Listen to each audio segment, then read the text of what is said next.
I'm Zenna Atkins, and for most of my life what I've done is set up businesses that meet social problems, or you could say I've set up social solutions and run them as businesses. And I think for me the reason that happened is when I was 16 I moved to Cornwall. I was living in Cornwall and I got thrown out of school. A group of us realised we were going to be on the scrap heap. Cornwall had gone to the dogs, and for those of you who know the West Country, there was no farming, there was no fishing, there was no mining. So we set up actually what is still there today as an unemployment centre. But because we were kids, we didn't know about how to do a charity or to do a public good.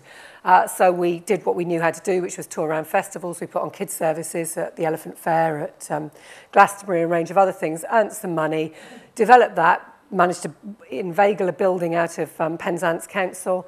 It was on Bread Street, so we called it Breadline. God, we thought we were clever. We ran it as a business.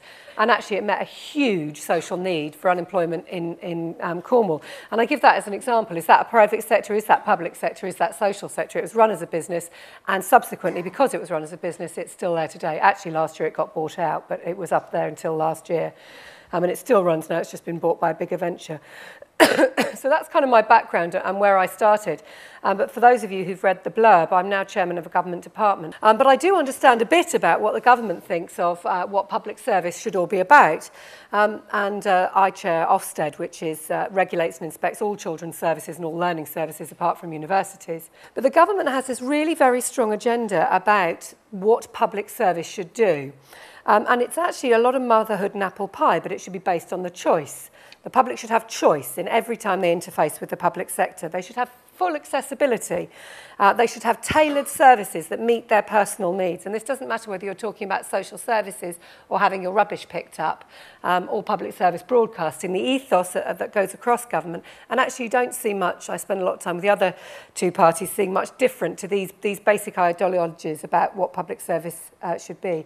There is a lot of mantra about how public service should be locally delivered.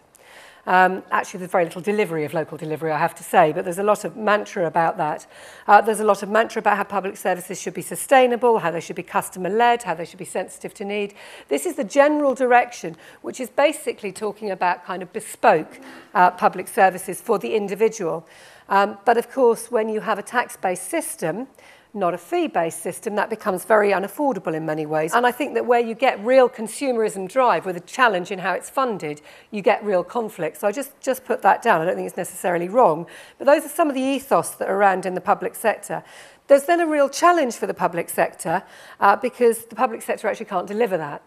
And it can't deliver it for a host of reasons, and I'll just pick some controversial reasons. The public sector is just far too cumbersome. It's far too big. It's incredibly bureaucratic. I mean, really, I can't even go there. It's totally process-dominated, which makes it very difficult to truly deliver responsive services. It's utterly boundary confined. There are boundary constraints at every point in the public sector. They have no concept of anything amoebic or organic or cross-boundary. It's totally risk-averse, and the only risk that they don't understand is the risk of doing what you've always done because you'll get what you've always got, and the risk of doing nothing. Every other risk they understand. The project management culture is extraordinary. Everything is broken down into a project and then managed up its own jacksie, frankly, which is extremely challenging. And of course, it's very costly. And the reason it's very costly is we have very few measurements, genuinely, for capturing the value that it brings and the good that it does to society. Because a lot of what we do in business and a lot of what I do in the rest of my life, I can measure that. I can measure it by profit, but I can also bring in triple bottom line. So we measure our profit, we measure our social value, and we have very clever matrix for doing that, and we measure our environmental value. And so we have a triple bottom line that we can measure and we understand. And so we can give you a value proposition. The public sector, you would think, would be expert at that. You go into Ofsted, as I did, and I said, what is your value proposition? And they said, I beg your pardon?